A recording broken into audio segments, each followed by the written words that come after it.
Before we begin, take a slow breath, let it fill your chest gently, and let it go. You don't need to be anywhere else. Not anymore. The world, the rush, the light, the noise, can stay behind for now. There are no voices calling you. No clocks ticking, no thoughts you must chase. Tonight, we're going somewhere older, quieter, slower. You are about to take a walk, not a hurried one, not with purpose, but the kind of walk taken when the city sleeps and the stars have softened in the sky. The kind of walk where even the buildings seem to whisper and every footstep feels like a memory. It is night in the year, 1899, and you are no one. Or perhaps, you are someone who simply needed to leave the noise behind. You step from a train platform into the gaslit streets of Saint Denis. Your coat is warm, the wind is calm, the city like you is tired. This is not a story with danger. There is no chase, no twist, no end you must reach. This is a story of stillness.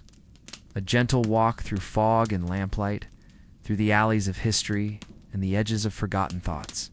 There will be footsteps on cobblestone, windows glowing faintly, the creak of wooden doors, the hush of faraway bells. You may close your eyes now.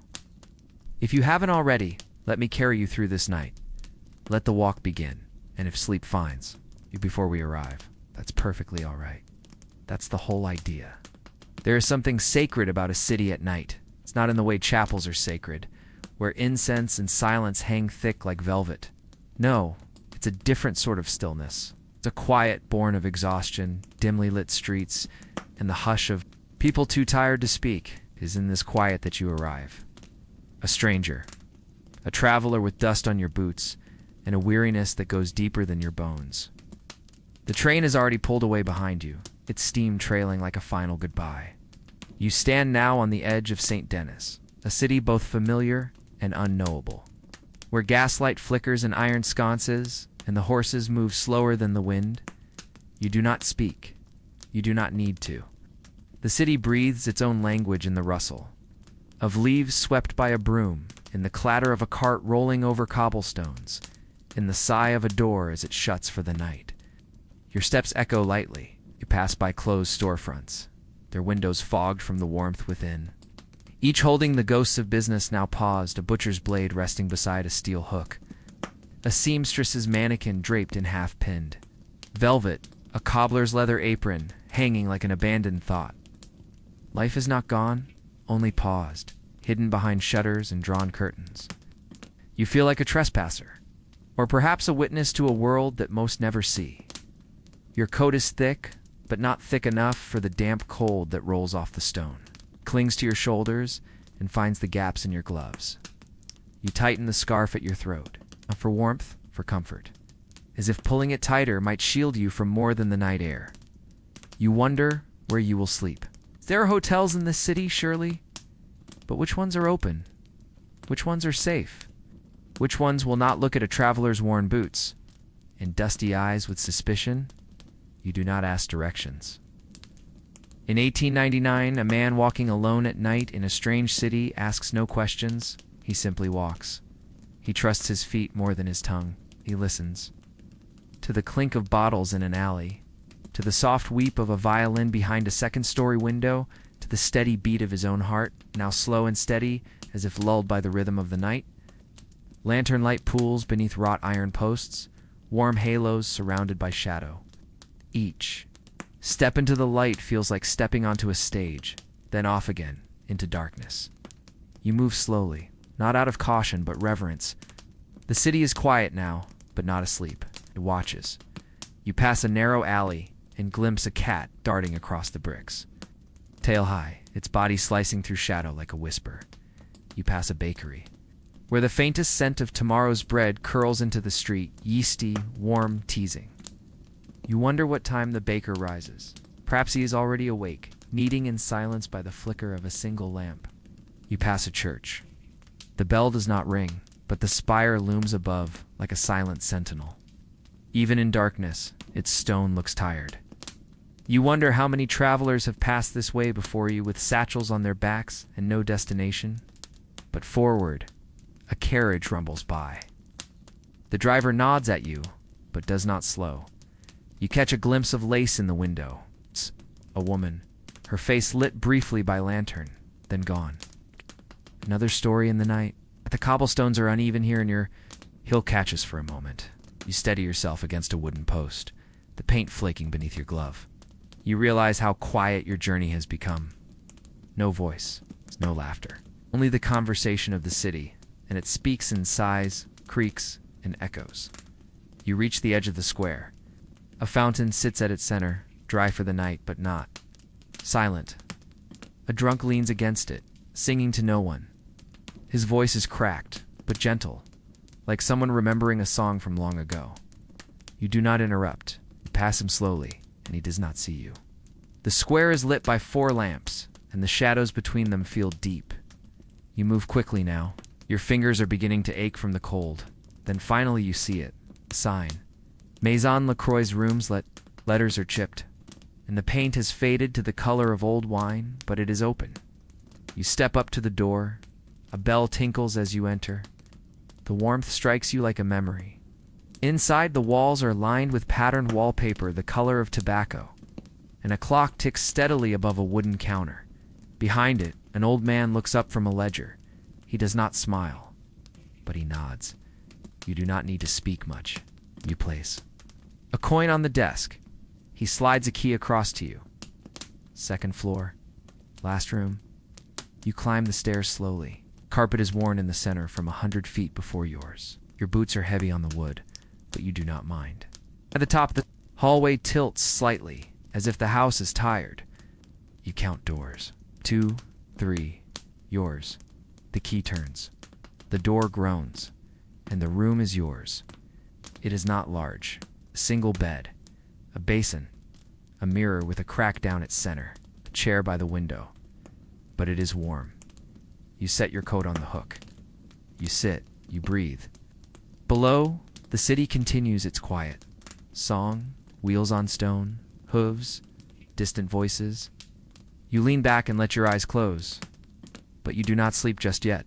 You think about how different travel was before the world grew small, before glowing signs and GPS and bullet trains.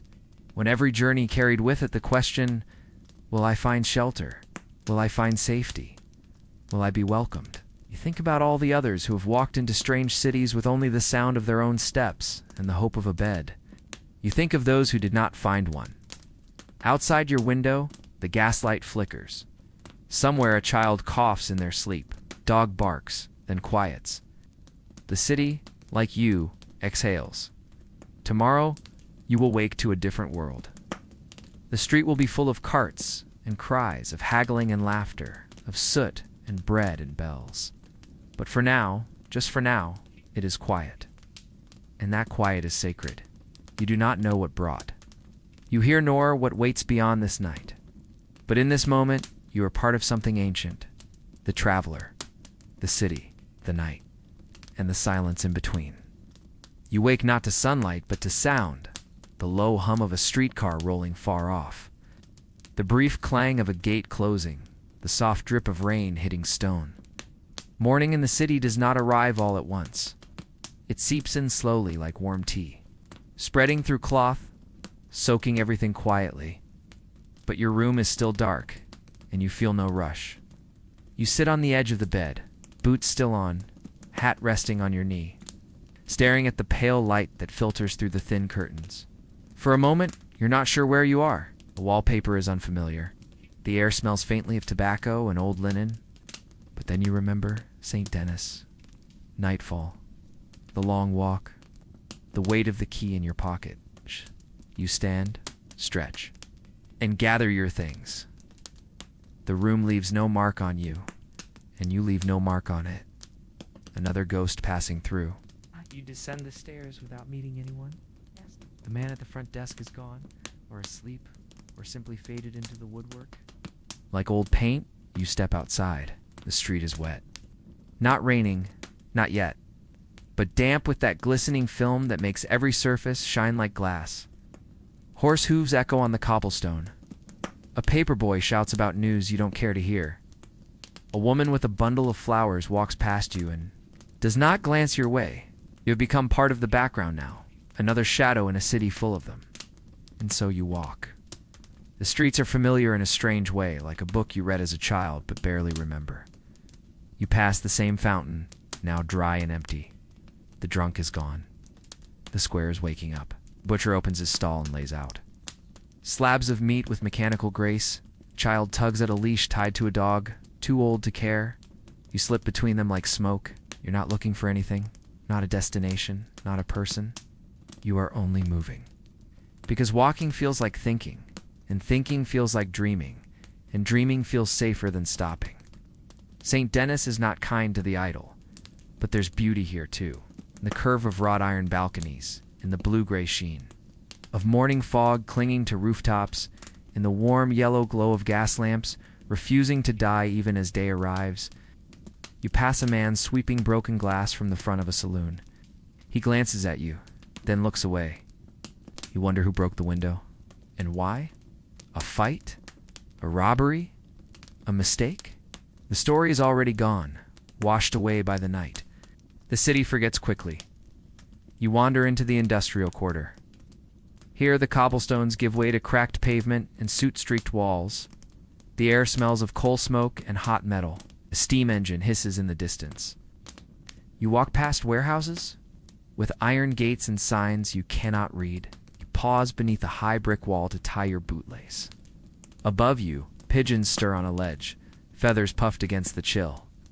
You think about other travelers who have walked through cities like this, men and women carrying bundles tied with twine, letters from family, coins sewn into hems. Wonder if they felt the same weight behind the eyes, the tiredness that sleep cannot fix. You pass a group of workers smoking before their shift. Their faces are lined, their eyes already half closed. One of them nods. You nod back. No words are spoken. There's an understanding among those who rise before the world does. You turn onto a quieter street. The buildings are older here. Stone. Facades with arched windows and narrow doors. It's the kind of place where the past lingers in the corners. You imagine what this street looked like 50 years ago, before the factories, before the carriages. You imagine gas lamps lit by hand, horses drinking from troughs, children playing in the dust. Cities change, but the bones remain. You see a door ajar and catch a glimpse of an old man sitting at a table, drinking from a chipped mug, staring at nothing. You don't stop walking, but your thoughts linger. You think about the people who never left the cities they were born in. Ones who watched the street change around them until they no longer recognized it. What is it like to know every corner of a place, but not the faces that pass through it?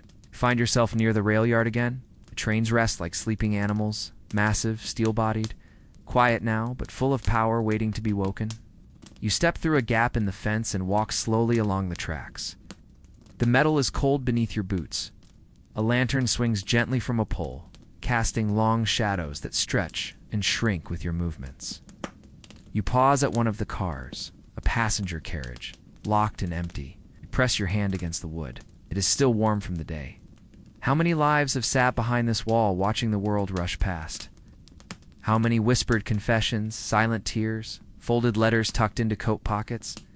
You step back and continue walking. A cat scurries across the tracks. Somewhere nearby, a whistle blows, long and low, like a memory. Eventually, you find a bench beneath an old street lamp. You sit. Your legs ache, but pleasantly so. The ache of use, not of injury. You take off your gloves and feel the cool metal of the bench beneath your fingers. Around you, the city is beginning to shift again. Morning has arrived fully now. Shopkeepers unlock their doors. Carts roll by filled with crates of oranges, loaves of bread, jars of pickled onions. The street begins to hum with the slow machinery of daily life. But here, in this moment, you are still in the in-between. Not night, not day, not foreign, not home. Just a traveler, resting, watching, listening, breathing in the city like it's a story being whispered. Just for you. You think about how far you've come. Not just the miles, but the moments, the faces you've passed, the places you've sat, the silences you've held. Travel in the 19th century is not about speed. It is not about convenience.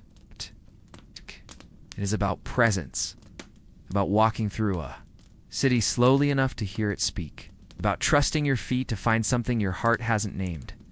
About being willing to be lost, just for a little while. You stand, you walk again. And as you do, the city opens to you, not as a map, but as a memory being written in real time. Every corner a sentence, every footstep a word, and you, the quiet pen recording it all, one breath at a time. By the time the afternoon folds itself into the arms of early evening, you are already far from where you began. You do not know the names of the streets, nor the districts they divide, but your body has memorized the rhythm of the city. It walks as if guided by memory, though no memory exists. The sun does not fall so much as it fades, a gentle dimming, like the flame of a candle being slowly pinched between two fingers. Above you, the gaslights begin to flicker to life, each one blooming like a yellow flower in the mist. The sky is a patchwork of muted gray and violet, and the first stars hide shyly behind a veil of soot and smoke. The city, though still bustling in its quieter pockets, seems to take a breath. The cobbled alleys empty of their vendors, the stoops are swept clean. The windows fill with lamplight, and the voices of children drift upward from courtyards you cannot see. Somewhere in the distance, a bell rings. Once, then silence. Your feet carry you down a narrow corridor of buildings 3 stories tall, leaning inward as if whispering to each other above your head. The alley is paved with stones slick from the mist, and your boots make soft sounds, not echoes, but taps, like a typewriter composing a forgotten letter. You pass under modern balconies, where empty flower boxes hang like suspended sighs. A cat watches you from a windowsill, its eyes reflecting yellow in the gaslight. You nod to it, as if to an old friend. It blinks once, and disappears behind lace curtains. The city has begun to change again, not the structures or the streets. But the feeling beneath them is no longer the Saint Denis of the afternoon, busy, soot-stained, hungry for coins and conversation. This is the city that few know. It's the city that belongs to the walker, the watcher, the one who asks nothing and leaves no trace. This city belongs to the silence. You find yourself drawn to the docks. The air grows heavier with salt and coal. The smell of fish, iron, and wet rope thickens with each step. The wooden planks beneath your boots creak with memory, old and soaked through with decades of tides and trade. Ships loom in the darkness like sleeping beasts, their masts reaching into the night sky like skeletal arms. You stop by a crate and rest your hand on its rough edge. It is marked with faded letters from a place you've never been. You imagine the cargo inside, maybe rice, maybe tea, maybe silk folded 1,000 times in distant hands. You imagine the sailors now asleep below deck, their dreams salted by the sea and stirred by rum. A lantern sways gently from a post, its glow smeared across the damp wood. You sit for a moment, watching the fog roll in, not fast, not dramatic, just slowly, like it's looking for someone. You let it find you. Let the mist kiss your cheeks and settle into your collar. You don't move. There's no need.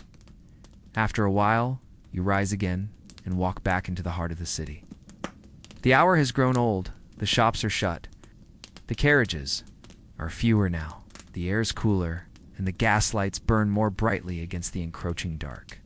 You pass a lamplighter finishing his rounds, climbs his ladder with the rhythm of a man who has done this for 30 years. He does not speak to you, but you watch him light the final lamp.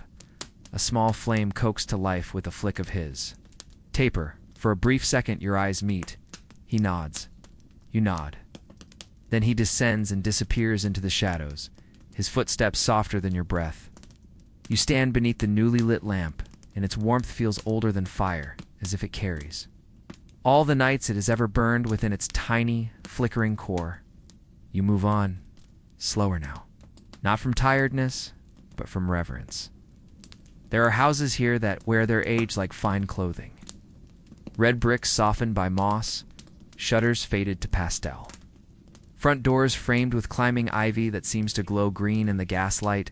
Behind the windows, you catch glimpses of lives unfolding in quiet. A child sleeping on a father's shoulder. A woman brushing out her hair. An old man reading by the fire with a blanket over his knees. None of them see you, but you see them. And for a moment, you are not a traveler. You are a ghost, watching a world you cannot touch, a world that does not know you passed by. You feel no sadness, only stillness, only a strange kind of peace. You reach a street that curves like a river. At its bend, there is a small park, barely more than a circle of trees and benches. You sit again. The wood beneath you is cold, as the iron arms of the bench are slick with dew. You remove your hat, place it on your knee, and lean back. The trees above are bare. Their branches look like veins against the clouded sky.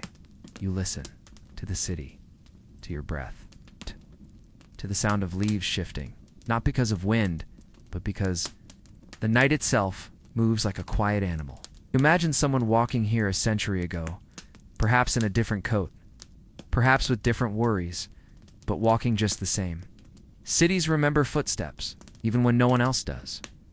You remain seated for a long time. Time no longer moves like it did when you arrived. It has stretched, thinned, become something fluid and strange. You do not check a watch. You do not measure the hours. You measure only the moments between one breath and the next. Between one step and another, when you rise again, the sky is darker still.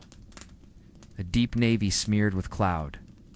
The stars above are dim, like tired eyes.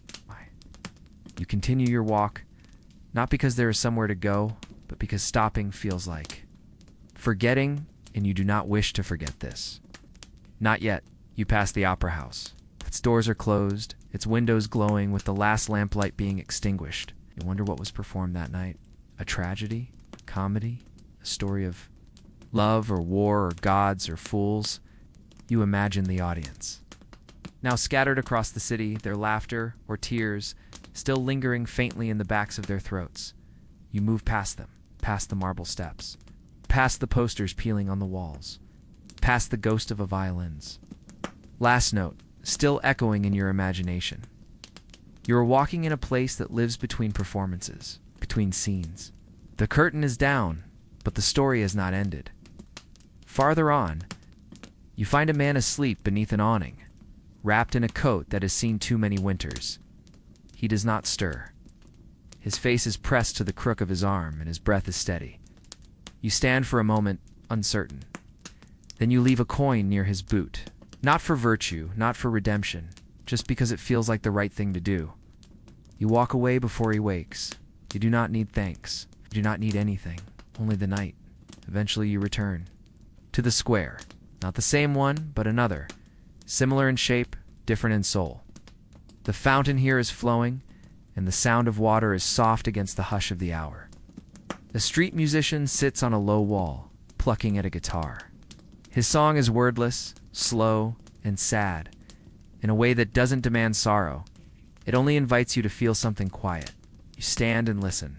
He doesn't look at you. He plays for the night, not for applause. You place another coin in his case and continue on. His melody follows you down the street like a memory you didn't know you had. Now the fog begins to thicken, curls along the ground, rising around your boots like cold breath. The lamps seem dimmer now, or perhaps the dark has grown stronger. Either way, the world has softened at the edges. You are alone on the street, not in danger, not in despair.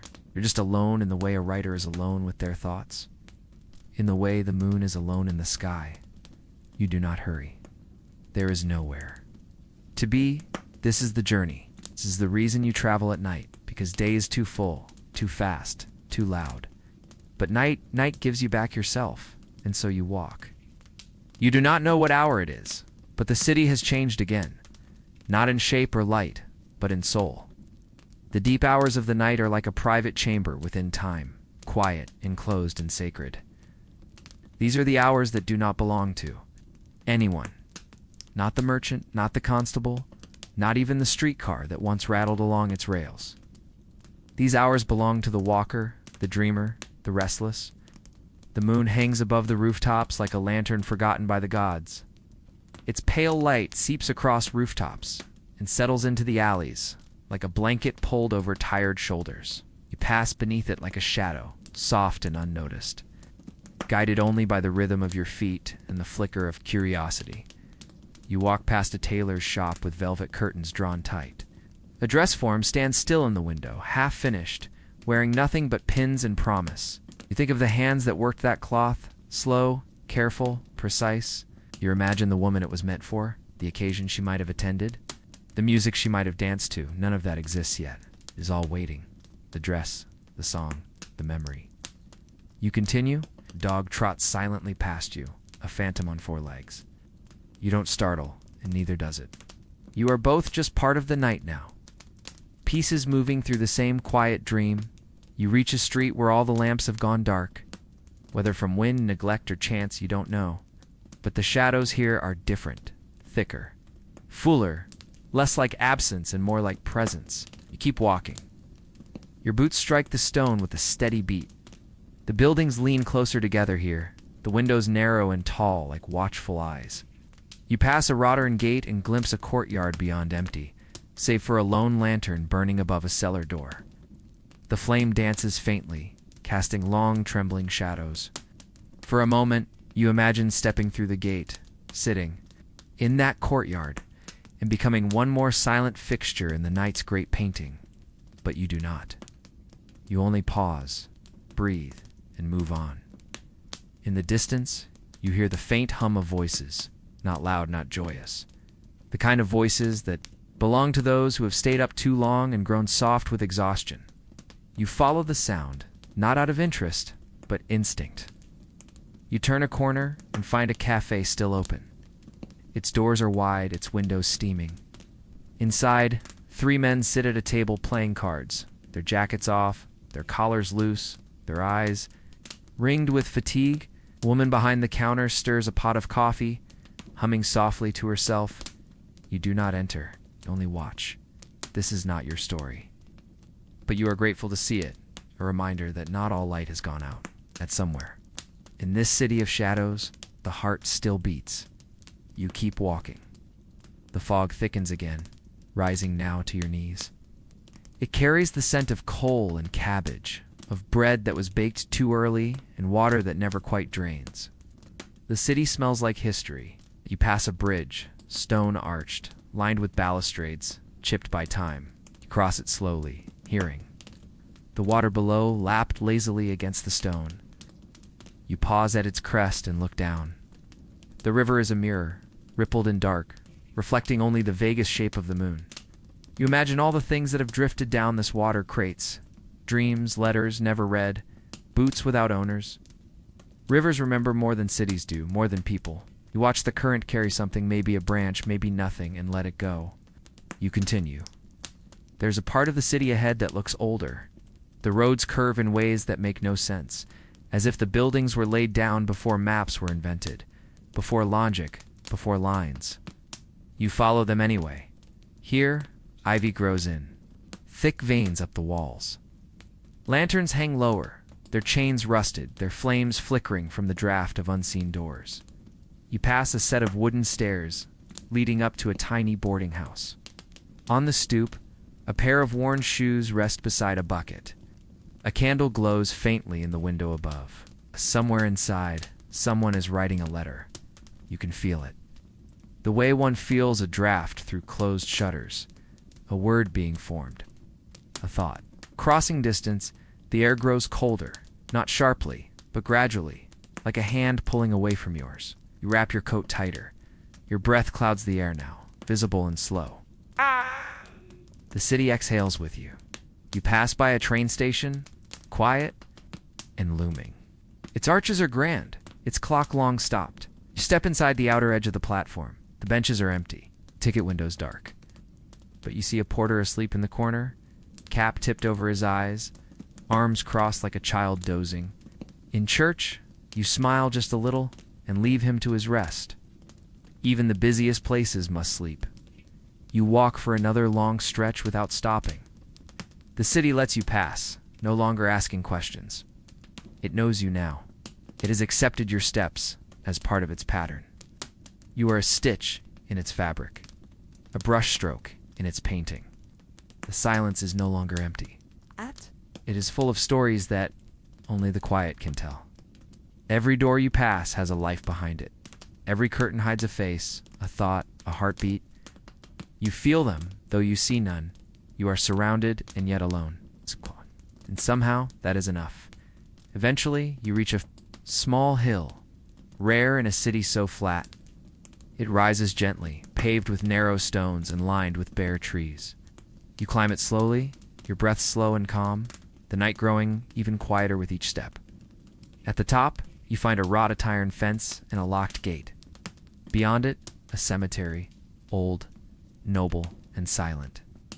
The headstones are soft shapes in the mist, crosses, angels, obelisks. Some names have been worn smooth by time. Others are still sharp. You press your hand to the iron. The cold bites your skin, but you do not pull away. You feel the weight of sleep here, the deep sleep, the eternal one. You whisper a quiet greeting, to no one, to everyone. And then you turn. The city below stretches out like a dimly lit map. The fog blurs its edges, the gaslights flicker like distant stars, and for the first time since your journey began, feel the full shape of it, not as buildings and roads, but as a living thing. Breathing, dreaming, waiting.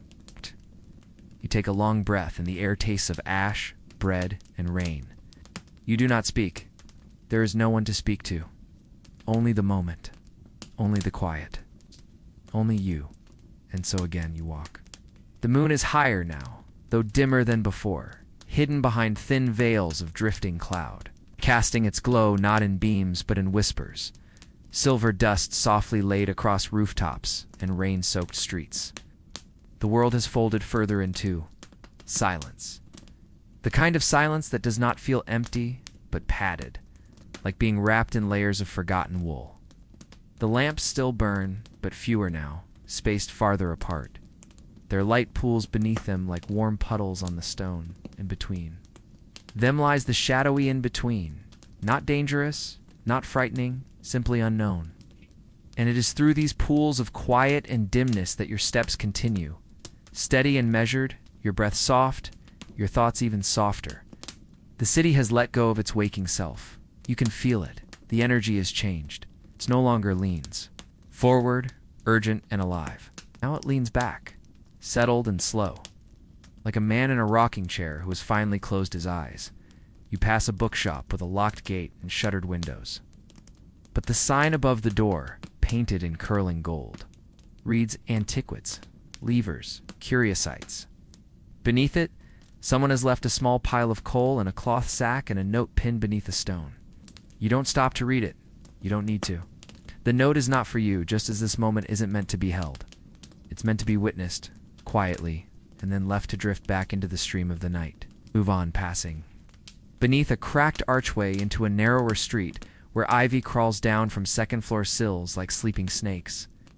A lantern swings from a crooked pole, creaking faintly, its glass smudged with soot. You walk beneath it and feel the warmth of its flicker kiss your cheek. The street ahead opens slightly into a small market square, deserted now, but not dead. Wooden carts stand idle with canvas flaps pulled down. Crates are stacked in corners. Covered in damp burlap, you catch the faint scent of onions, tobacco, and old cheese clinging to the air like perfume. You imagine the life here 12 hours ago, bartering voices, the slam of crates, the calls of women selling herbs and lemons, the metallic clang of coins changing hands. And you imagine it again 12 hours from now, the same dance of noise, breath, boots, and human rhythm. But now, here in the dead of night, the square is a stage without actors. The set remains. The story waits.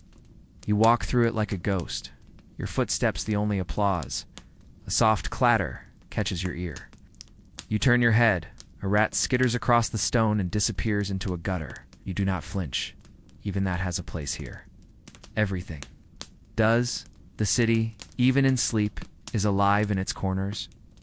You pass a building with stained glass windows, not a church, but some kind of meeting hall, perhaps Masonic, perhaps social. You wonder what oaths were spoken there. In secret, what hopes were sworn and never kept. The thought floats for a moment, then fades. You walk on, and the mist begins to rise again. Not heavy, not thick, but thin as breath. Curling along the edges of the street like fingers trailing in water, you come upon a row of homes tall, narrow, elegant in their weariness. Every window is dark, save one, high above. A single candle burns in the uppermost room, flickering faintly through warped glass. Behind it, you see the silhouette of someone seated at a desk, writing, perhaps, or reading, or only staring into the flame. You do not stop. You do not wave. But for a moment, your pace slows, and you feel something pass between you and that. A known figure, a thread, invisible and gentle, stretched across silence and space. Then it's gone. You are walking again. Ahead, a streetcar sits parked on its rail, unmoving, its bench seats empty, its bell still. You step closer, brushing your fingers along its polished wood. It smells of oil, old paper, and brass. Yow.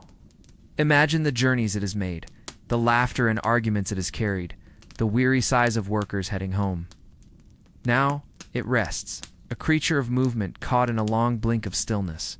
You sit for a moment on the curb beside it. The stone is cool beneath you. The night presses softly on your shoulders like an old wool coat. You tip your head back and watch the clouds drift across the face of the moon, thin and slow like smoke. From a pipe, in the distance, a bell chimes once, then stops. You do not know the hour. It does not matter. Time has lost its urgency.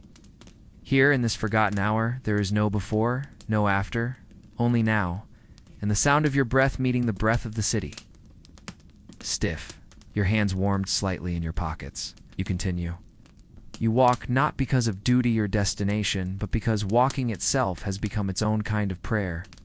A quiet, wordless liturgy composed of observation and motion. Offered to the silent cathedral of the night, you come to a place where the stone gives way to gravel, a long promenade along the water's edge. The river reflects the city in pieces, a lamplight here, a window there. Broken fragments of color and glow rippling and fading with the current. A barge drifts slowly by, its deck empty save for a sleeping figure curled in a blanket. The boat moves like a dream, no sound, no wake, just presence.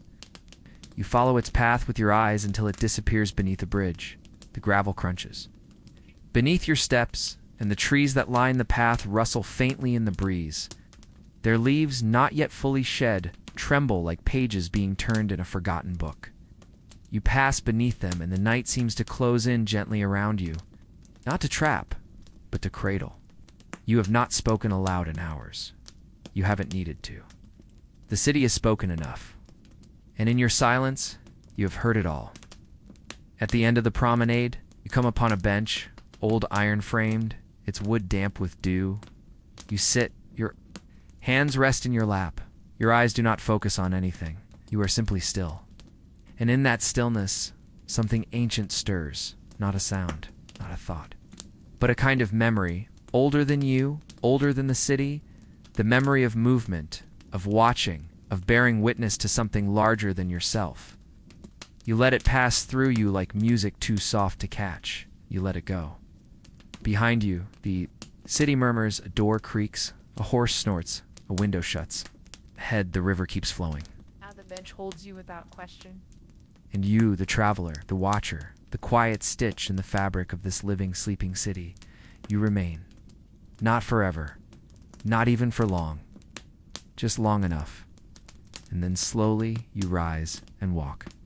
It is the deepest part of the night now, that still breathless hour when the world feels paused between yesterday and tomorrow. When the air grows so quiet you can hear the seams of the city creaking like an old wooden floor under unseen footsteps. You find yourself in a part of Saint Denis you don't remember entering. Not a neighborhood, but a space in between, neither rich nor poor, neither proud nor ashamed. The buildings are low here, some of them sagging slightly, their bricks. Chipped, their windows fogged from within. The lamps are fewer, and where they stand, their glow is weak and honey-colored. Bleeding just far enough to reveal doorsteps, flower pots, worn boots left outside to dry.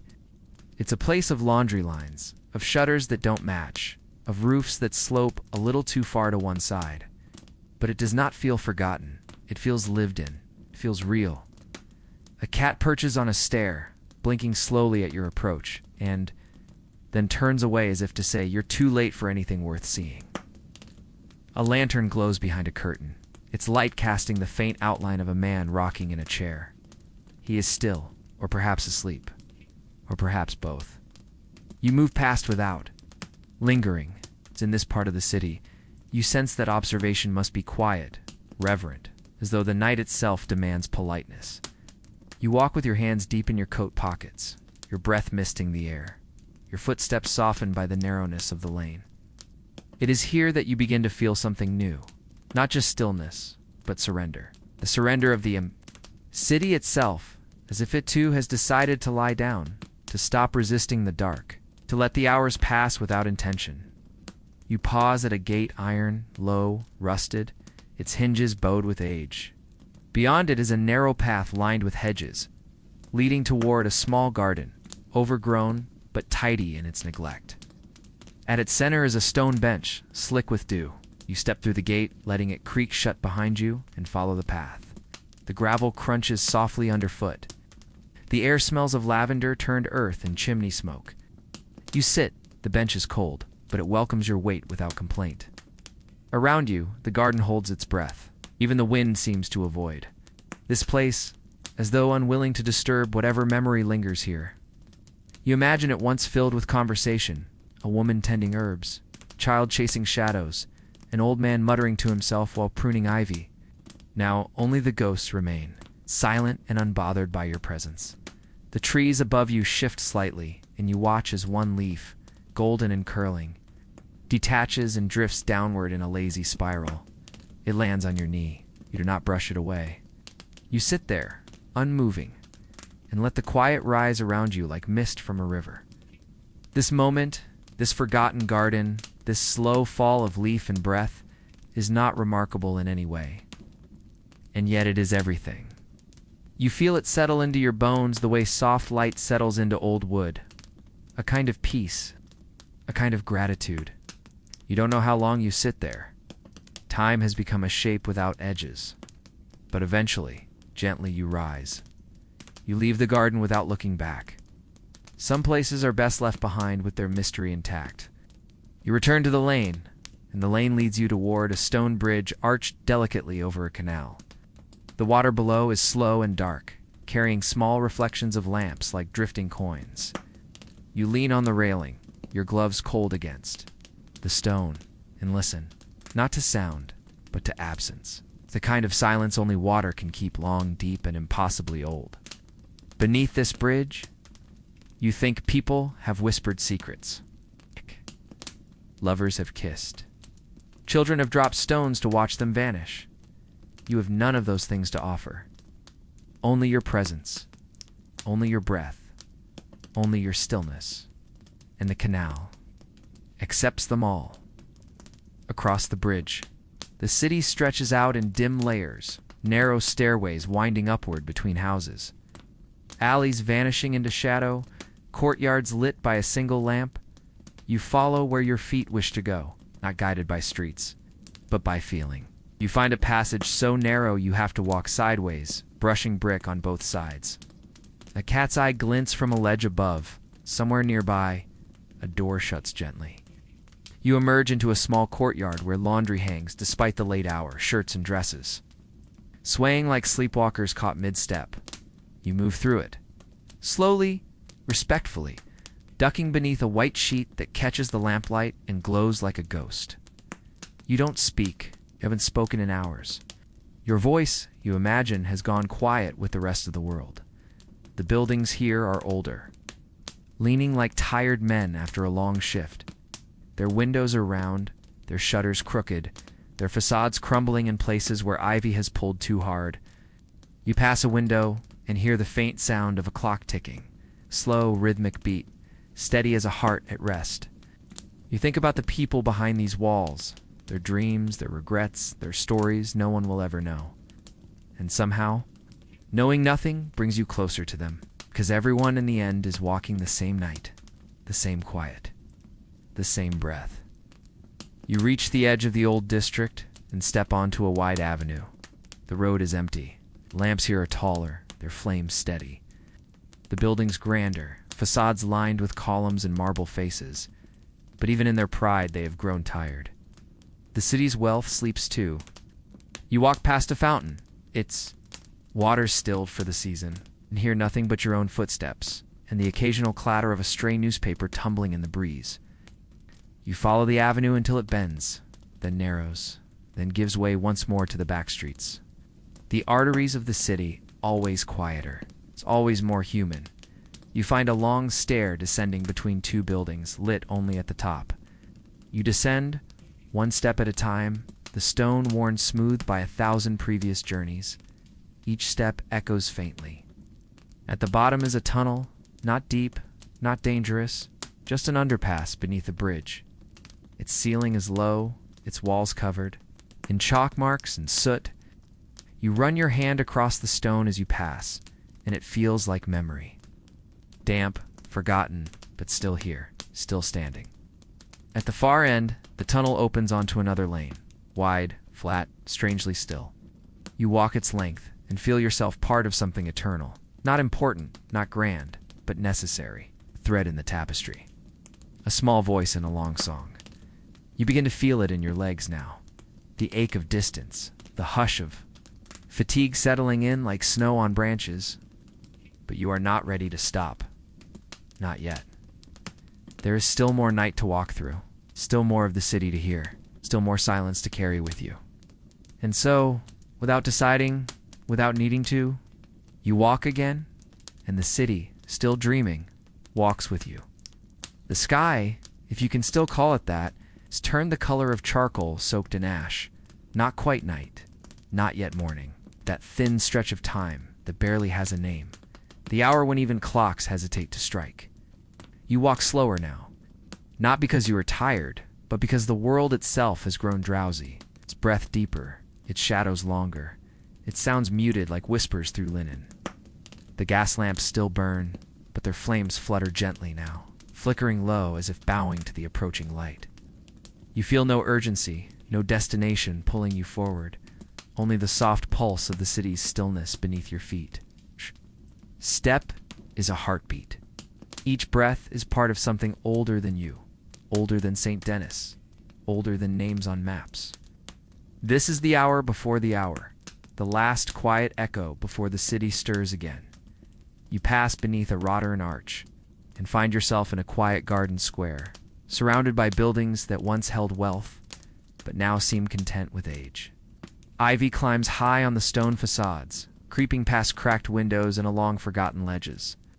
Here and there, the dull glint of dew rests on wooden benches, iron railings, the edges of flower pots that still carry traces of summer's bloom. You sit for a moment on a bench, slick with moisture, hands in your lap, head tilted slightly back, listening. The city does not speak aloud anymore, but its silence is rich, not empty, not waiting, just present. You hear it in the gentle rustle of a tree overhead, in the faraway clop of hooves, in the barely audible tick of a clock tower somewhere deep in the fog. Close your eyes. You don't need to see. You are surrounded not by walls, but by time. And time, in this hour, is generous. When you rise again, you take a different road, one not lit, not marked. Just there, as if it opened for you alone. The houses here are narrow, some leaning in, some bending back, each carrying the expression of long-forgotten architects. You pass an old tavern with shuttered windows, and the smell of yesterday's whiskey still lingering in the air like a memory too stubborn to leave. You imagine voices that once filled its walls, boots that once thudded across its floors, hands that clapped each other on the shoulder in both joy and grief. But now it sleeps, and the echo of its laughter is folded neatly under the floorboards, like an old coat stored for winter. Ahead, a figure sweeps the step of a bakery, their broom moving slowly, rhythmically, with the same motion you've seen. In monks tending sand gardens, deliberate, quiet, meditative, they do not look up. You do not stop. The exchange is silent, mutual, understood. In this city at this hour, everyone becomes part of the same story, whether seen or not, whether spoken or simply felt. The sky has begun to pale, but just barely. Not with sunlight, but with suggestion. A softening, a thinning of the dark. You reach the edge of the wharf again. The water laps gently now, small waves rolling like deep sighs against the wood. The fog is thick, but it does not hide. It reveals only what matters: the glow of a ship's lamp, the silhouette of a fisherman dozing beside a crate, the outline of gulls huddled on a railing, wings tucked tight. You walk slowly along the planks, each step hollow and wooden beneath your boots. The smell of salt and tar fills your nose, grounding you in place and time. A lantern swings from a dock post, and as you pass beneath it, the golden light catches on the edge of your collar and throws your shadow long and soft onto the mist. For a moment, you watch it move ahead of you. It's like a companion that remembers a version of you, even you've forgotten. You pass a man wheeling a cart of firewood. He nods once without breaking pace. His hands are gloveless. His coat is old. His boots are wrapped in cloth. But there is a dignity in his movement. Not proud, not resentful, just sure. You'll realize he has likely walked these same streets every morning of his life and will walk them again tomorrow. You are merely visiting. He belongs to the hour in a way you never could, and somehow you are thankful for that. You turn down a street lined with lamplighter poles, tall and thin, with wrought iron arms that stretch like branches. Most of the flames are still lit, though one sputters weakly, as if unsure whether to keep burning. You pause beneath it, watching it flutter. A drop of rain hits your glove, then another. But not enough to dampen, just enough to remind. You pull your collar higher and keep walking. In the window of a watchmaker's shop, you see a wall of clocks, all ticking, all slightly out of sync. The sound is strange, like a chorus of polite voices all trying to speak at once. You linger, listening to their rhythm, each one marking time in its own imperfect way. You think about how no one clock is ever completely right, and how maybe that's all time really is, a collection of attempts. You wander into another alley, this one narrow and cobbled, the stones worn smooth by countless carriages and boots. You run your hand along the wall as you walk, fingertips grazing cold brick and the occasional carved name or scratched heart. Graffiti of another century, etched by hands long turned to dust. A window opens somewhere above, and a puff of pipe smoke curls out, sweet and earthy. You smell it before you see it, and it warms you. A dog barks once, then curls back into whatever warmth it found. Now the world begins to color just faintly. Just at the edges, the black of the sky has thinned to blue, and the lamps, once bright, seem tired in comparison. You are nearing the place where night lets go, and part of you feels reluctant to reach it. There is something so fragile, so generous about these hours, the way the world holds itself back, gives you space, lets you wander without explanation. The day will not offer this. The day is filled with purpose, with noise, with the clamor of human wants.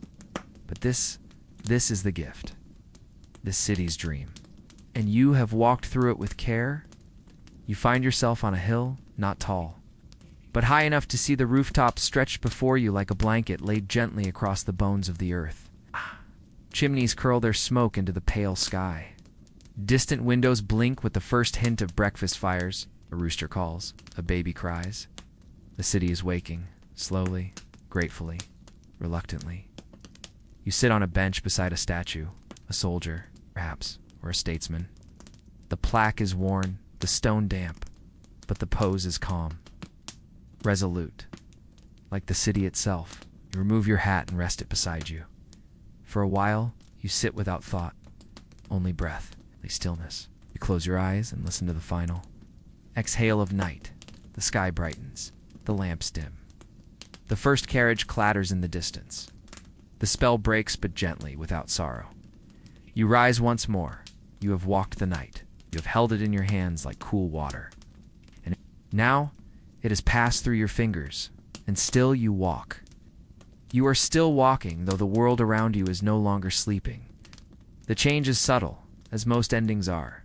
Not sudden, not loud, but a quiet shifting of breath, a gentle rolling forward of time. The sky has paled into soft blue, and the mist that once blanketed the city now rises in wisps like steam from a bowl left to cool. Your steps, which once echoed across empty stones, now share the road with others. A milk cart passes. A young boy sweeps the stoop of a bakery. A woman with a shawl carries a pail of water, and her footsteps make soft slaps against the stone. But the city has not fully awakened. It lingers in that warm place between sleep and stir, blinking, stretching, unsure if it wants to rise. You pass through this moment with care, as if not to wake it fully, as if the spell might still hold a little longer.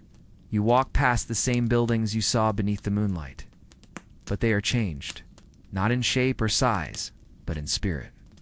What once looked weary now looks familiar. What once stood shadowed now holds color. The bricks of the tavern glow with early sun. The shutters on the tailor's shop are open just a crack, revealing spools of thread and the suggestion of movement inside. The old man at the inn is awake now, standing in the doorway with a mug in hand, watching the street with eyes that have watched it for decades. He sees you, and for a moment there is recognition, not of your face, but of your walk, a traveler's. Gate, he raises his cup slightly, not in greeting, but in understanding. You nod back. No words pass. They aren't needed. As you continue, the rooftops begin to glisten with morning light. Golden rays spill across tiles and iron gutters, catching on the curled corners of signs and the dew-struck edges of windowsills. Birds begin to call from ledges above, not all at once, but in tentative song, as if unsure whether it's truly time. You stop on a corner where the shadows still hold, just enough to feel like night, and you breathe it in, the last of the quiet. The final exhale before the world draws its first full breath. This is where your journey lingers, not in the middle of the city, not in the height of its noise, but here, at the place where the dream ends. You pass a small chapel with its door ajar, and for a moment you peer inside. The pews are empty. A single candle flickers near the altar. Dust moves through a beam of light like snow. You do not step in, but you feel its hush wrap around you even from the threshold. Sacred. Not because of faith, but because of silence. You move on. A fruit vendor sets out his baskets, arranging oranges in careful rows. You see the same violinist from the night before, sitting on a crate, tuning his strings in the growing light. The melody has not yet begun, but it waits like everything else for the day to make its full entrance. Eventually your feet bring you back toward the edge of the city, where the fog is thinner, the roads wider, and the buildings shorter. You see the first train of the morning arrive in the station, slow, chugging, its whistle sharp against the soft air. Passengers disembark with heavy eyes and creased coats. Porter yawns and begins to stack luggage. You do not board. This was never your destination. It was always the journey. And now, as the city steps into day, you feel no urgency to leave. Only the quiet satisfaction of having seen something few ever do, the soul of a city asleep, when the way it slowly wakes. You find a low wall near a row of birch trees and sit once more. The stone is warm now from the sun. You remove your gloves, stretch your fingers, feel the first heat of the day move through your palms.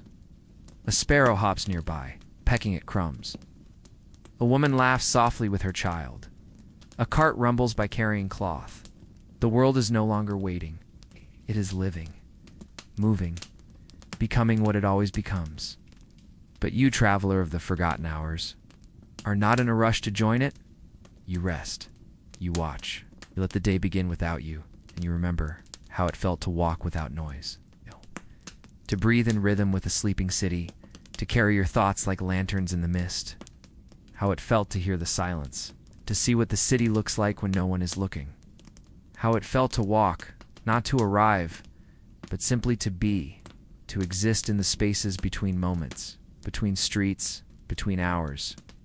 And as the light grows brighter, and the colors sharpen, and the city resumes its hum, you hold one final breath in your chest, and then finally you stand and walk.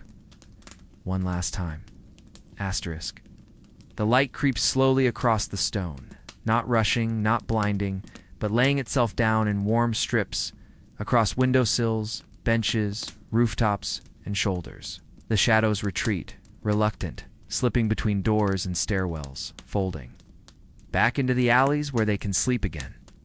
The lamplight, once king of the night, fades into insignificance as the sun returns to take its throne. The traveler, you remain still beneath a birch tree, watching the change not as participant, but as witness. Around you, life stirs in layers. A delivery boy rides past on a bicycle too big for his frame. A man in a bowler hat adjusts his cuffs beside a corner shop. A pair of horses trot past, pulling a wagon filled with crates, and you hear the distant voice of the driver singing to them, low and slow like a lullaby for beasts of burden. You rise without thinking. Your legs move not with purpose, but with memory, as if they remember what it means to walk without direction. And so you do once more. The city, now more awake than asleep, feels different beneath your feet. Not worse, not louder, but firmer, more certain. The dream has not ended, exactly. It has only shifted, from fog to form, from shadow to shape, from lantern to sun. You move through this world gently, the way one steps through a familiar house in the quiet morning, not wishing to disturb its delicate balance. You pass a barber sweeping his threshold. He glances up and offers a small smile. Not cheerful, not hollow, but real. You return it, and neither of you speaks. The language of the early morning is quieter than words. There is a street ahead. That glows gold in the sunlight, the bricks warm and dry, the windows wide open. Linen curtains flutter like sails. A cat stretches across a windowsill, yawning into the sky. You turn onto this street and feel the sun on your neck for the first time in hours. It doesn't burn, it blesses. It reminds you that even the longest night ends. You remember suddenly a detail, the softness of the mist, the curve of the bridge, the single flicker of a flame in a forgotten alley. You think of every footstep you've taken, each corner you've turned, each face you've passed. It feels like years. It feels like hours. It feels like something that cannot be measured, only carried. The markets are beginning to open now. Vendors unpack their wares and arrange them in familiar rituals. Onions braided together, eggs stacked carefully, wheels of cheese wrapped in cloth, apples shining with dew. A man calls out prices, not loudly, but with rhythm. You pause at the edge of the square and simply watch. The dance of routine, of repetition, of living. There's comfort in the ordinary, in the way people reach for bread without looking, in the way baskets swing at their sides, in the way they greet each other with tired nods and murmured hellos. You lean against a post and let the world pass. In front of you, like a stage play you've seen before, one that still moves you even though you know every line.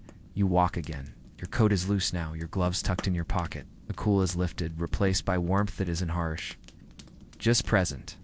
The birds are louder, the wheels of carriages squeak more clearly. A bell rings in the distance, and somewhere behind you, a man begins to whistle.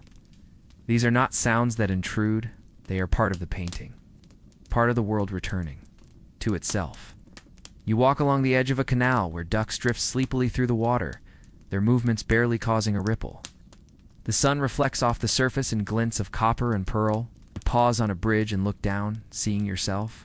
Faintly mirrored, not as you were, but as you are now, softened, slower, quieter inside. You think about how far you've walked. Not just through streets and plazas, but through time, through memory, through something more intimate than distance. You think about what it means to travel without arrival, to explore without demand. To walk not because of what you will find, but because of what you will feel. This is what the night gave you. Kind of seeing that isn't about eyes, but about stillness. Kind of knowing that can only come in silence. You feel it now, not as revelation, but as weight. Gentle and grounding. You did not come to learn. You came to be, and that was enough. A church bell rings. Another joins it, then another. The sound rolls across the rooftops like sunlight, warming even the stones. The streets are full now, not crowded. It's just full. Alive. A boy chases his hat in the wind. A couple walks arm in arm, speaking quietly. A dog barks at pigeons. These are not remarkable things, but they are beautiful because they are real. Because they are now. Because they were once hidden in the folds of the night, waiting to be seen. And you saw them. You walk through their sleep. You listened to their silence, became part of their forgotten hours, and now you're nearing the edge of the city again. The buildings grow fewer, the sky wider, the fields begin to open beyond the fences. Oh, you stop. Beside a tree, the same kind you passed hours ago when the world was dark. It looks different now, bathed in gold, its leaves humming faintly in the morning breeze. You rest your hand against its bark. You say nothing, but the moment speaks. It says, thank you. It says goodbye.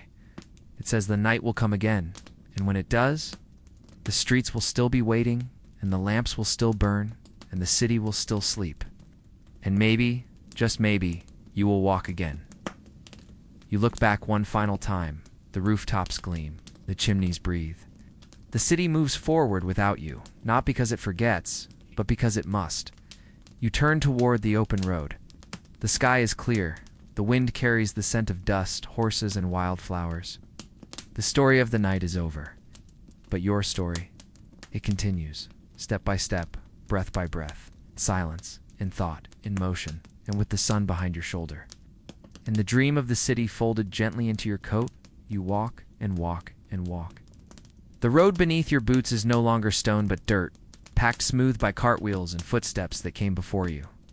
The dust is still damp from the night, and in some places the sun has begun to dry it, adding it to soft powder that lifts faintly with each step.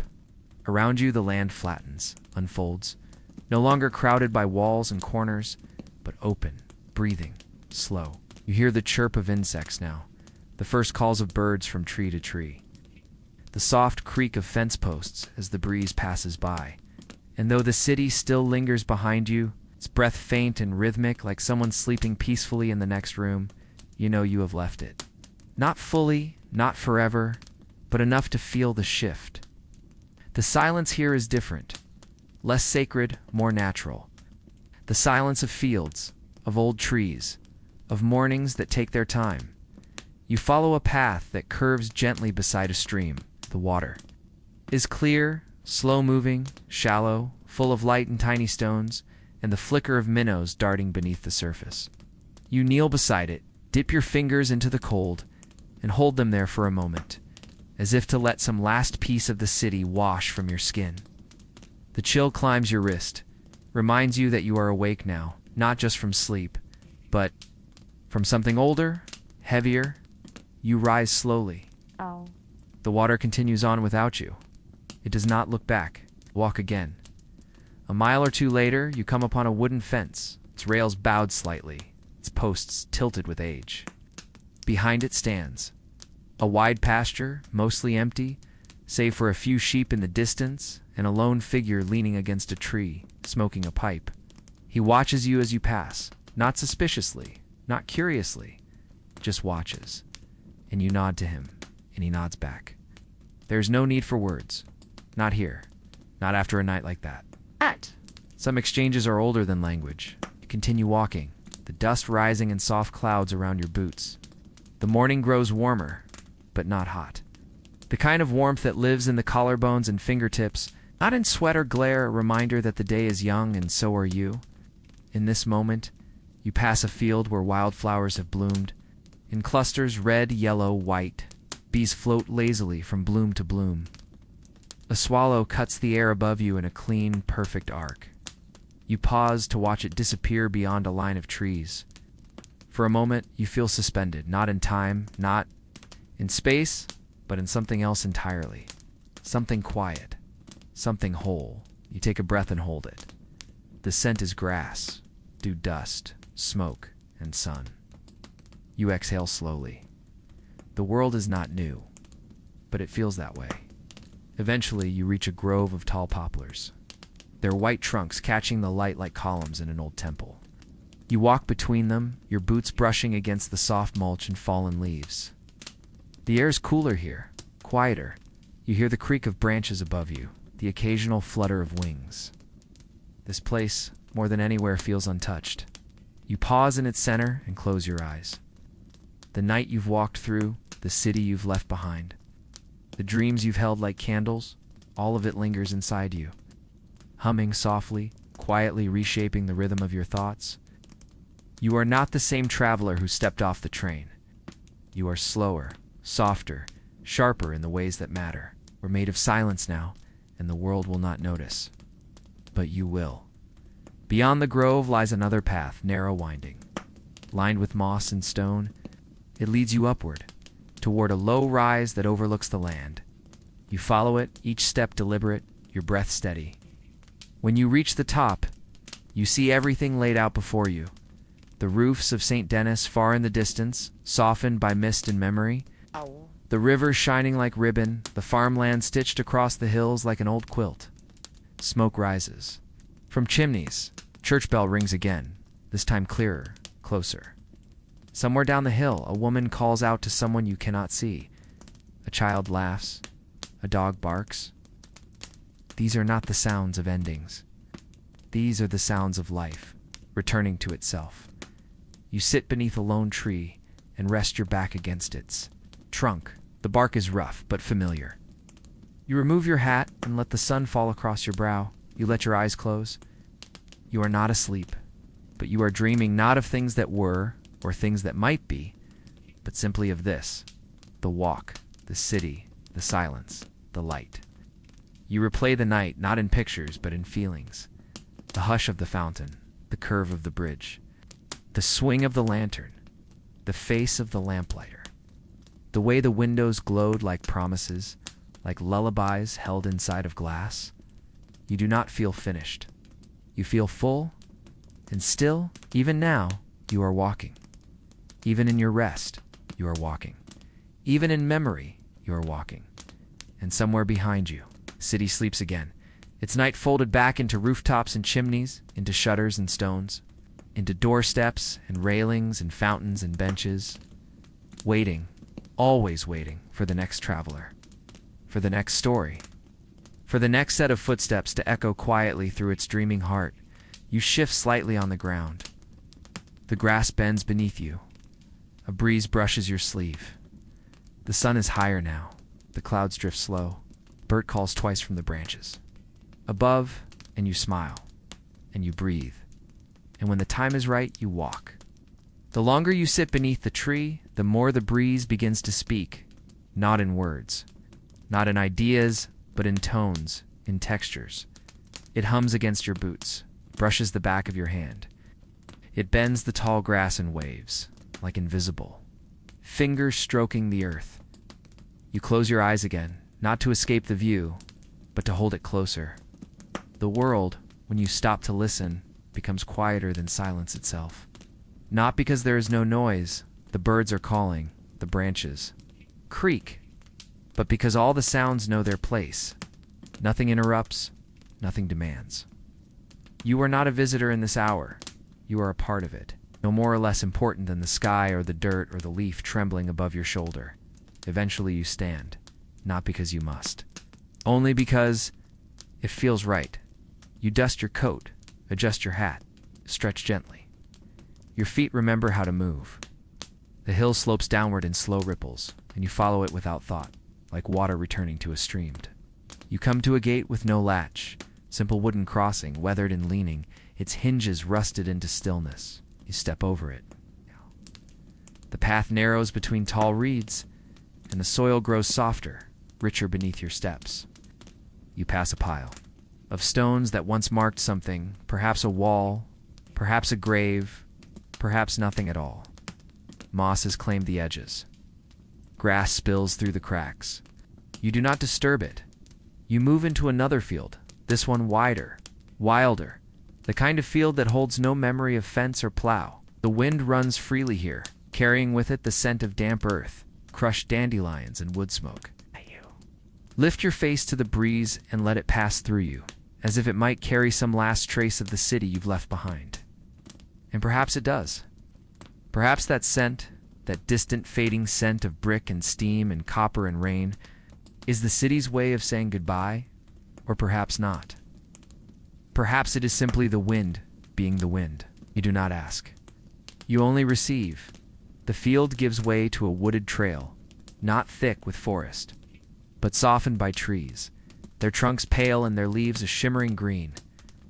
Sunlight filters through in long golden beams, falling onto the dirt in stripes like a sleeping tiger's back. You walk with quiet steps, your boots muffled by fallen leaves and pine needles. A squirrel darts past, chittering softly. A crow calls above. Somewhere deeper in the trees, a brook speaks and trickles. You feel yourself sinking deeper into this quiet, not with heaviness, but with relief. The weight of the world loosens. The night, though gone, still holds you gently in its arms. The memory of lamplights still flickers behind your eyes. The path bends and leads you past an abandoned structure, a small stone house with no roof and a tree growing through what once was the kitchen. You pause at the threshold. Ivy coils along the doorframe. Inside, sunlight spills through the rafters and warms a floor of cracked tile and earth. There is no glass left in the windows, no furniture, just stone, silence, and the suggestion of lives that once lingered here. You step in slowly, your shadow pooling beside you. You touch the wall. It's cool, even now. You sit on a flat stone that may once have been a hearth, and you rest your hands on your knees. For a while, you listen to the house, not even to the trees, but to the space between everything. It's that quiet place where memory begins, that pause where walking becomes remembering. You see the streets again, wet and golden beneath flickering lamps. You see the arches, the balconies, the glint of iron fences, the chalk scribbles on cellar doors. You see the old man at the front desk, the boy chasing pigeons, the sound of boots over brick, and you hear it all as one long breath, a sigh. A song, a prayer spoken without sound. You remain still, and the house remains still with you. The wind moves through the door and out the back, trailing its fingers across your shoulder, inviting you once more to rise. And so, you do. You leave the stone house the way you found it, untouched, undisturbed. The trail continues through the woods, and you walk it slowly, as if not to wake it. Sunlight gleams on wet leaves. Beetles crawl beneath bark. Ferns uncurl in the soft corners of shade. The world is wide, but here in this hour, in this place, it feels close enough to hold, and so you hold it, not with your hands, with your presence, with your noticing, with your care. Eventually, the trees begin to thin, and the path leads once again to an open rise. You see far off, a distant road, not the one you came from, not one you know, but one waiting quietly at the edge of the horizon. It calls. To no one, it offers nothing, but it waits, and in its waiting, it gives you a choice. You could follow it. You could sit. You could sleep beneath the next tree, or drink from the next stream, or follow the next shadow into the next village. The world is not asking anything of you. It is simply offering its silence. You sit on the hillside and watch the light change. The sky, now bright and open, shows no trace of the long night before. But you remember. And that memory, slow, quiet, sacred, is enough to keep walking. So you do. You walk, and still you walk. By now, the rhythm of walking has become something deeper than motion. It is a form of thinking, a kind of breathing for the soul. Each step no longer carries the weight of distance or purpose. Instead, it feels like the slow turning of pages.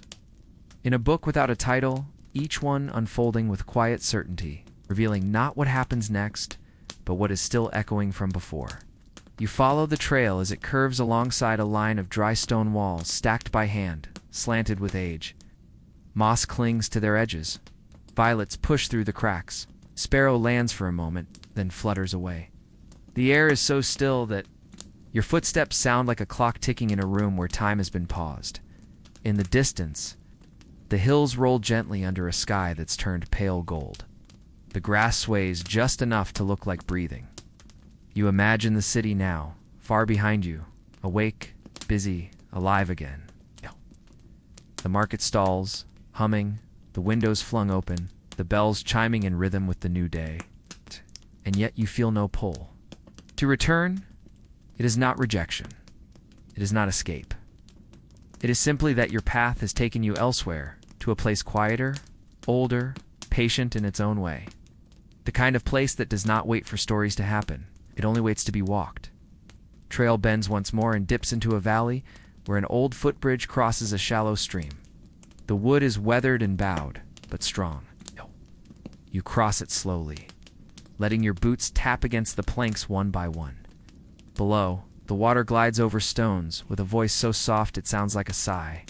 You pause in the center of the bridge, lean against the rail, and watch as a leaf floats beneath you, turning in slow circles as it follows the current. There is something profound in its motion, something honest in its aimlessness. It moves not because it must arrive, but because the water simply carries it. As you smile quietly and move on. Beyond the stream, the trees return, taller now, more ancient, their roots rising like bones from the earth. You walk beneath their branches with reverence, your steps instinctively slower. Sunlight filters through in warm patterns, dappling the ground like a painter's unfinished canvas. Here, the air smells of pine and dry bark, of the last traces of night's cool breath caught in the underbrush. You hear the chirr of cicadas, the soft crackle of a twig, the rustle of something unseen. But nothing startles. Nothing interrupts. This is not a forest that demands caution, only quiet. It asks nothing of you but stillness. Still you walk. A clearing opens up ahead, where a fallen tree stretches like a long bench across a bed of moss. You sit, brushing away a few leaves, and rest your palms on the bark. It is warm in the sun, its texture rough but familiar. You lean back and close your eyes again, not to sleep, but to return, for just a moment, to the memory of gas lamps flickering against cobblestones, of fog curling around booth heels, of a violin playing faintly in the distance. These memories do not fade. They settle gently into your bones. They become part of the fabric of your walk. You carry them not as baggage, but as lanterns, quiet lights in the darker folds of thought. A bee hums past your ear. You hear the snap of twigs as a deer passes silently in the undergrowth. The wind returns in slow waves, stirring the canopy above into a long, slow applause. You breathe in deeply. The smell of soil and leaves fills your lungs. You stay there, on the fallen tree for a long while. Do not check the time. There is no time here, not in the way the world measures it. Only light, only breath, only rhythm. When you stand again, your body does not protest. Your feet fall into their pace as naturally as a stream finds its channel. You move forward, not to arrive, but to remain in motion. The forest thins once more, and the trail rises gently until it opens onto another view. A field of tall yellow grass, swaying in perfect unison beneath the wind. At the far end, a wooden fence marks the edge of something, not a property, not a road, but a moment. You walk to it and rest your arms along the top rail. The wood is smooth, worn by sun and time and the weight of other travelers leaning just like you. You see no one, but you know you are not the first.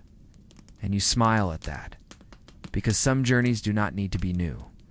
They only need to be walked. Behind you, the forest breathes. Before you, the sky opens wider. The field hums with the sound of bees and the hush of wind. You close your eyes, and again you see it all. The streets, the bridges, the soft gold of lamplight on brick. The quiet figures moving through the city's dream. And you feel it more than remember it. The way the night wrapped itself around you like a shawl. The way the silence welcomed your steps like old friends. The way the world gave itself to you, not in noise or spectacle, but in the hush of an empty bench, the flicker of a window, the swing of a lantern on a distant post. And, even here, far from where it all began, even now, still you walk and walk and walk. The light is gentler now, no longer rising, but spreading evenly across the land, settling onto every surface like linen laid smooth over a quiet room. The sky is a pale, unwavering blue, stretched wide above you, unbothered by cloud or wind. Your steps are slower than before, not tired, but thoughtful. You have long since passed the place where distance matters. You do not count the miles. You do not name the places. There are no markers on this part of the walk, no milestones. It's no urgency, only motion. Wrapped in breath, wrapped in silence. You follow the path as it bends around a wide pond. The water is still, so still it reflects the sky without a ripple. A perfect mirror of blue, broken only by the occasional ring where a dragonfly touches down and lifts again. You stop at its edge, crouch beside a flat stone, and trace a finger through the surface. The ripples stretch outward, slow and deliberate, distorting the reflection just slightly before it returns to calm. The image reforms. The silence settles. Again, you sit back on your heels and simply watch. There is a peace in watching something that does not need you. A kind of sacredness in being near something that exists entirely for its own quiet purpose. A heron takes flight from the far side of the pond, lifting into the air with an effort so graceful it feels like dreaming. Its wings slice the silence. Without breaking it, you follow its arc across the sky until it disappears beyond the trees. Then slowly, you rise and begin walking once more. The path narrows, lined now by tall grass and scattered stones. The road is uneven, but you do not stumble. Your body has learned this pace. It has become part of the rhythm, the ancient cadence of walking without aim, of drifting through the hours without destination, without interruption. You pass a patch of wildflowers, not in rows, not in order, but spilled across the field like paint from an upturned jar. Reds and oranges, blues and whites, their petals trembling in the lightest breeze. You do not pick them. You do not name them. You simply walk through their color, feeling the warmth of their presence, the way they soften the edges of the morning. The air here is sweeter. It's not in scent, but in shape. The kind of air that feels softer in the chest, easier in the throat. Like it has waited all night to be breathed in by someone willing to notice it. Eventually, the path disappears entirely, fading into open meadow, where no steps have been marked and no signs point the way. You do not stop. You do not hesitate. You simply keep walking, letting your steps find their own trail through the grass. Your boots press into the earth with the gentleness of someone not trying to leave a mark. The wind plays through the blades and your coat rustles faintly with each movement. The sound is barely there, a quiet rhythm, a song without melody. The language of someone traveling not through space, but through the space between thoughts. Far off, you see a tree. Tall, singular, its branches like open arms. You walk toward it without deciding to, drawn by something unspoken. As you approach, you see that beneath it lies an old stone bench, cracked, moss-covered, half swallowed by roots. You sit. Stone is cool, but the shade is kind. The tree breathes above you, its leaves shifting with a sound like distant pages turning. You rest your back against the trunk and look up through the canopy. Light filters down in patterns as if the sun itself is whispering through the leaves. You close your eyes, and for a while you do not walk. You rest, not in sleep, but in stillness. And the stillness does not ask anything of you. It does not press. It does not remind. It does not even speak. It simply holds you. The city once held you in its gaslit silence. As the streets once curled around your footsteps in fog, as the windows once watched you pass without judgment, this stillness is the same, is not absence. It is presence softened, spread wide, made gentle. You breathe in, you breathe out. The grass sways in waves, the tree leans ever so slightly in the breeze. A bird lands on a branch above you and remains perfectly quiet. The world, in this hour, is not waiting for anything, and neither are you. When you rise again, you do so slowly, not because you are leaving anything behind, but because you are continuing. The bench remains. The tree continues to watch, and you, the walker, the witness, the soft ghost of a night no one else remembers, you carry the quiet with you, tucked beneath your collar, folded into the crease of your sleeve, stored behind your eyes like a half-finished sentence. You step forward once more. The path is not marked, the land is open, the light is gold, and still you walk and walk and walk. The grass grows taller here, golden and dry near the base, greener at the tips, swaying like slow waves on a still ocean. You lift your hand as you walk through it, fingers outstretched, brushing the blades lightly as you pass, not to touch, but to feel without pressure. The sun is high now, though not harsh. Its light no longer surprises. It simply rests on your shoulders, warm as a heavy quilt pulled up to the neck. The sky stretches wider with every step, a silent canopy under which your path continues without edge, without shape, without end. There is no one here, and yet you are not alone. The earth has a presence. It hums beneath your boots. It breathes in the wind. It remembers everything. You begin to notice the small things more. The way the light pools and hoof prints left long ago. The way a broken branch bends like a question mark near a puddle that reflects the sky with more clarity than your own thoughts. You pass the husk of an old wagon wheel half buried in the soil, its wood grayed, and its spokes chewed by time. It leans like it was once part of something important, a journey, a story, a moment of laughter beside the road. Oh, it rests, seen only by the birds and by you. You do not stop to ponder its meaning. You do not need to. But its presence is enough. Ahead, a narrow stream crosses your way, shallow, clear, trickling over smooth pebbles with the gentle patience of a clock that has forgotten its numbers. There is no bridge. You remove your boots, roll up your trousers, and step through slowly, the cold water wrapping around your ankles like silk. You stand in its center for a while, just breathing, watching the ripples spread from your legs in widening rings. The water presses against your skin without resistance, and somehow it feels like being spoken to. A language without words. A conversation without sound. You listen to it quietly, and when it is finished, you step out and sit beneath a leaning tree, drying your feet in the tall grass. The walk resumes. Always the walk, the endless forgiving rhythm of motion. Your boots are wet for a while, then they're not. Your legs Ache for a moment, and they don't.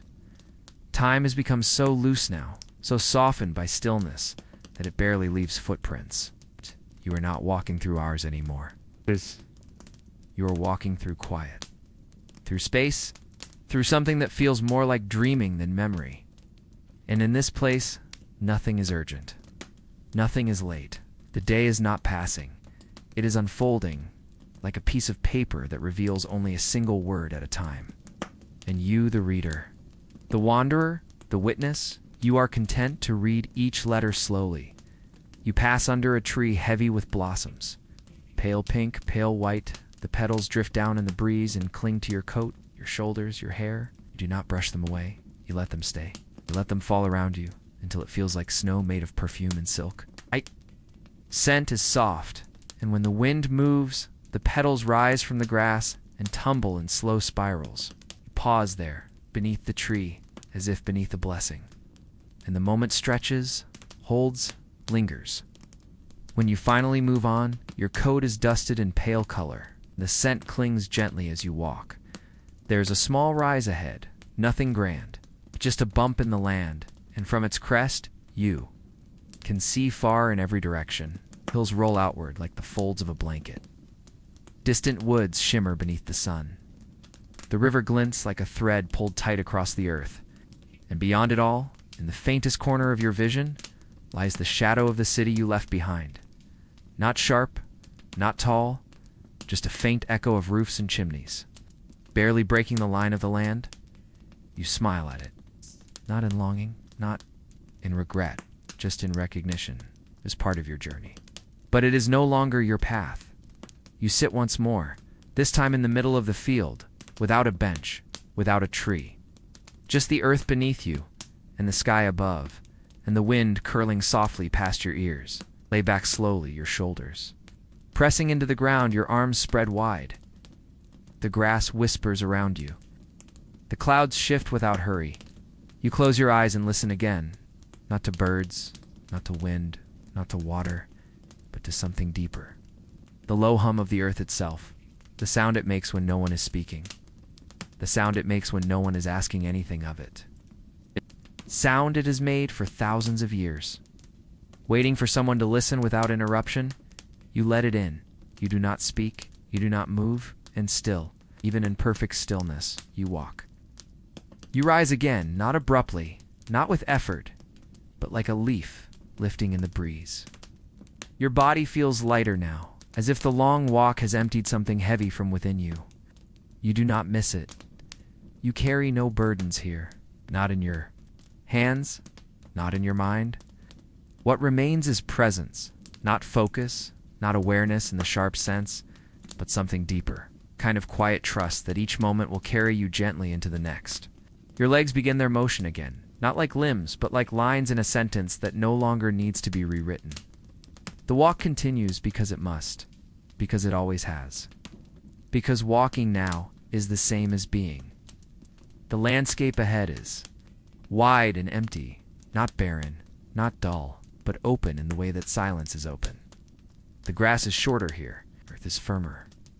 The wind moves differently, lower to the ground, slower in the trees. You hear nothing mechanical. No trains, no tools, no voices, only the breeze. Only the soft click of stone beneath your boot. The sun has tilted slightly now, casting long shadows behind fence posts and across the backs of distant hills. There is no path, but your body knows which direction to go. It always has. You walk in curves, not lines. You follow the way the land folds and unfolds, dipping down into hollows and rising onto gentle ridges. The world is not flat here, it breathes. You come to a place that has no name. You know this not because of a sign, but because of a feeling. A stillness that is older than maps, older than language. The grass is shorter, the soil softer, the light quieter. There is a single wooden post sticking from the earth, broken off at the top, half swallowed by weeds. Around it, stones sit in uneven circles, as if once placed deliberately, though no order remains. You step between them, kneel beside the post. You do not ask what it was. You do not try to know. You place your palm against the old wood, and it's warm, not from the sun, but from memory. Something happened here, something long ago, something that doesn't need to be spoken aloud. The earth remembers. And now, so do you. You sit for a while, the wind moves around you, a crow passes. Overhead without calling, the shadows stretch farther. You feel a kind of weight in the silence, not heavy, not sad, but whole, complete, like a book that has already been closed, still warm from being held. And when you rise, you walk around the place, not through it, not across it. You honor it by passing gently along its edge. You look back once, not because you must, but because you want to. Then you continue. Ahead, the land begins to slope downward once more. A stream reappears. This time it is wider, with stepping stones carefully placed. You move across them one by one, steady and slow. The water is louder here, babbling, tumbling, filled with energy the air does not share. A willow tree leans across the bank, its branches trailing in the current like hair. You sit beneath it and let your hand fall into the stream. The chill is clean and the current is soft against your fingers. You stay there longer than you expect. You watch the light move across the water. You count the bubbles. Listen to the wind shifting the leaves above your head. And you feel not joy, not sorrow, just peace. You remove your boots again and place your bare feet into the current, while stones press into your heels. Small fish flick past your ankles. A dragonfly hovers nearby, its wings iridescent in the fading light. The sun is lower now, the light warmer. You imagine that if you stayed here long enough, the night would come again. The lamps would blink back on in the city far behind you. The fog would rise. The streets would empty. And the silence would return, not to remind you of where you've been, but to meet you once more like an old friend. The city does not need to call you back. It knows you carry it with you now, stitched into your shadow, folded into your gait. Caught in the laces of your boots, you dry your feet slowly. Lace. Up your boots stand, and still you walk and walk and walk. The sun has lowered now, stretched wide across the horizon like the final breath of a long song. The sky burns with softness, peach, gold, a hint of lavender where the light folds into the land. And you, the walker, the witness, the one who passed through hours like smoke through shutters, you begin to slow, not because the road is ended, but because you know the walk has done its work. The silence is inside you now. The stillness is part of your stride. What began as a journey across stone and fog and night has become something quieter, deeper, a passage not from place to place, but from noise into peace. Your feet no longer search. They remember. They know the path now, even where no path lies. Your body is calm. Your thoughts are not loud. There is no hurry in you, no urgency. No need to explain where you've been or why. The walk has made its shape inside you, a soft curve of breath, a rhythm of noticing. You are slower now, in the best way, not tired, not weak, but gentle, softened by what you have seen, strengthened by what you did not need to say. The road winds downward through low fields, kissed by dusk. The birds have quieted. The trees hold their breath. You see, in the distance, a cottage smoke curling gently from its chimney, a single lantern flickering in the window. You do not need to enter. You only need to know it's there. Shelter if you wanted it. Warmth if you called for it. Place to stop, should you choose to stop, but not now. Not just yet. There are still a few steps left in your legs. A few more seconds of silence left to savor. You walk past the edge of a stream that once greeted your feet. It's quieter now, or perhaps you simply hear it differently. You pass beneath the branches of a tree that once covered you in shade. It does not move. It simply lets you go. You pass the wooden post in the field with no name, the one half swallowed by time. You do not touch it this time. You nod to it. A goodbye not made of words.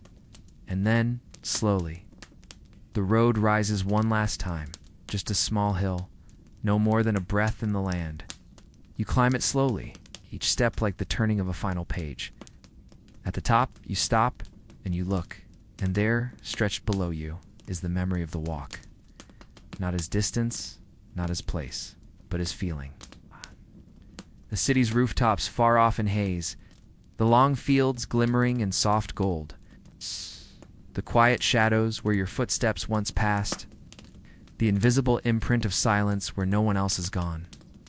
You do not need to speak to say farewell. You only need to breathe. And you do. Slowly, fully, the sun rests now, barely clinging to the line of the earth, and in that perfect pause between light and dark, between night and morning, between what was and what will be, you take one last step, and you stop, and the walk ends, but the silence remains, and the stillness remains, and you. You remain asterisk, you may rest now. The walk is over, not in the way a road ends, but in the way a candle flickers out after lighting the way for so many hours, quietly, softly, without fanfare. You have traveled farther than the city's edge, farther than the fading gas lamps or the cobbled streets. You've walked beyond memory, beyond noise, beyond time. What you carried at the beginning, the noise, the weight, the worry, has long since slipped from your shoulders, laid gently down. Beside the road, like a coat no longer needed, you have passed through fog and silence, past shuttered windows and sleeping doorways. You have watched the sun rise, not with triumph, but with tenderness. And in all of this, in every slow, deliberate step, you became something quieter, something softer. You did not hurry. You did not force. You listened. And that is what. The night gave you a place to hear again, a place to breathe, a place to be no one, going nowhere, just moving gently through the world like a story being remembered. Now, you can let the journey go. There are no more turns in the path. No more lamps to light, no more stone beneath your boots. There is only warmth, stillness, peace. Let your breath slow. Let your eyes grow heavy. The road will wait. The world will turn. But for now, it is your time to sleep. You are safe, are held, and everything is quiet. Now rest, sleep well. Traveler, sleep well.